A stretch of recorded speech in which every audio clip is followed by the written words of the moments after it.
Hello friends, நம்ம இன்றைக்கி எதை பற்றி பார்க்க போனால் இலக்கியா வரப்போகிற எபிசோடில் என்ன இன்ட்ரெஸ்டிங்கான சுவாரஸ்யமான விஷயம் நடக்க போது தாங்க பார்க்க போகிறோம். வாங்க வீடியோக்குள்ளே போயிடலாம். நம்மளுடைய இலக்கியாவை தேடி வரும் அதிர்ச்சிங்க.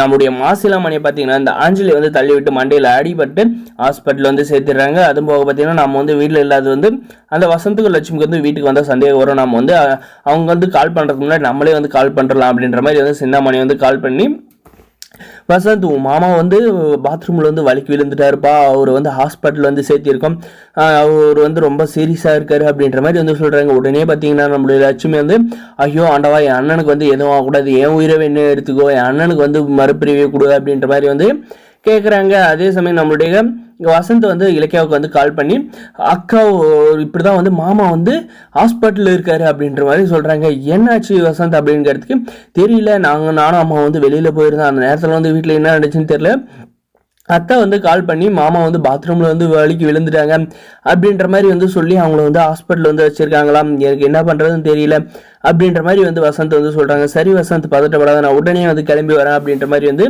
நம்ம இலக்கியா வந்து சொல்கிறாங்க. இன்னொரு பக்கம் பார்த்தீங்கன்னா இந்த ஆஞ்சலியும் சிந்தாமணி வந்து என்ன பேசிக்கிட்டு இருக்காங்கன்னா, இப்போ இந்த வசந்தா லட்சுமி வந்து சமாளிச்சுட்ட அஞ்சலி, இப்போ வந்து இலக்கியா வந்து வருவாளே, அவளை வந்து எப்படி சமாளிக்கிறது, நீ வந்து என் வயிற்றுல வந்து பிறந்திருக்கு பார்த்தியா, ஏண்டி உனக்கு கோவம் இருக்கலாம், உன்னை பெத்த அப்பனே வந்து இந்த மாதிரி வந்து பண்ணலாமா, அந்த ஆள் வந்து என்னை ஒரு பெத்த பொண்ணை வந்து மதிச்சானா, அதனால தான் இப்படி வந்து பண்ணான், அவன் உயிரோட இருக்கிறது ஒன்று இல்லாத ஒன்று அப்படின்ற மாதிரி வந்து சொல்கிறேன். ஏண்டி என்னுடைய புருஷன்டி அவனுங்க இப்படியெல்லாம் வந்து ஆச்சுன்னா கடைசியில் வந்து இப்போ இதுக்கு மேலே வந்து சோத்துக்கு யார் சிங்கடிக்கிறது, யார் வந்து சமாளிச்சுப்படுவாங்க அப்படின்ற மாதிரி வந்து சொல்கிறாங்க.